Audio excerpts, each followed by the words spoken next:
ஓடிடியில் அதிக விலைக்கு விற்பனையான தமிழ் படங்களோட பட்டியல் வெளியாயிருந்தது. அதில் முதல் 5 இடத்துல என்னென்ன படங்கள் இருக்குது அப்படிங்கிற பட்டியலை தான் இந்த வீடியோவில் பார்க்க போகிறோம். 5வது இடத்துல சூப்பர் ஸ்டாருடைய ஜெயிலர் திரைப்படம் இருக்குது. ஜெயிலர் திரைப்படத்தை பிரைம் வீடியோ 100 கோடிக்கு வாங்கியிருந்தாங்க. 4வது இடத்துல விஜய் அவர்கள் நடித்த லியோ திரைப்படம் இருக்குது. அந்த திரைப்படத்தை நெட்ஃப்ளிக்ஸ் நிறுவனம் 110 கோடிக்கு வாங்கியிருக்காங்க. 3வது இடத்துல கமலையாவோட தக் லைஃப் திரைப்படம் இருக்குது. அந்த திரைப்படத்தையும் நெட்ஃப்ளிக்ஸ் தான் வாங்கியிருந்தாங்க. 110 கோடிக்கு வாங்கியிருக்காங்க. 2வது இடத்துல சூப்பர் ஸ்டாருடைய கூலி திரைப்படம் இருக்குது. அந்த திரைப்படத்தை 120 கோடிக்கு பிரைம் வீடியோ வாங்கியிருக்காங்க. இப்போது நம்பர் 1 இடத்துல ரீசெண்டாக ஜெயிலர் 2 திரைப்படத்தை பிரைம் வீடியோ வாங்கியிருக்காங்க 160 கோடிக்கு.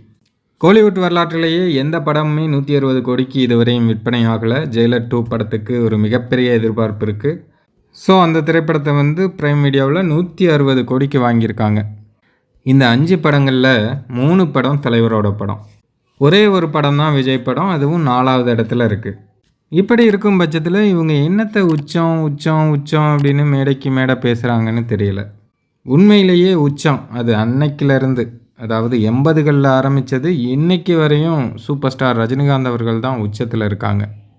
அது சினிமா இண்டஸ்ட்ரியில் இருக்கிற எல்லாருக்குமே தெரியும். சொம்பு தூக்குறவங்களும் ட்ராக்கர்ஸும் வேணால் இன்னொருத்தரை உச்சம்னு சொல்லலாம். பட் ரியல் உச்சம் அப்படின்னா அது என்றைக்குமே சூப்பர் ஸ்டார் ரஜினிகாந்த் அவர்கள் தான்.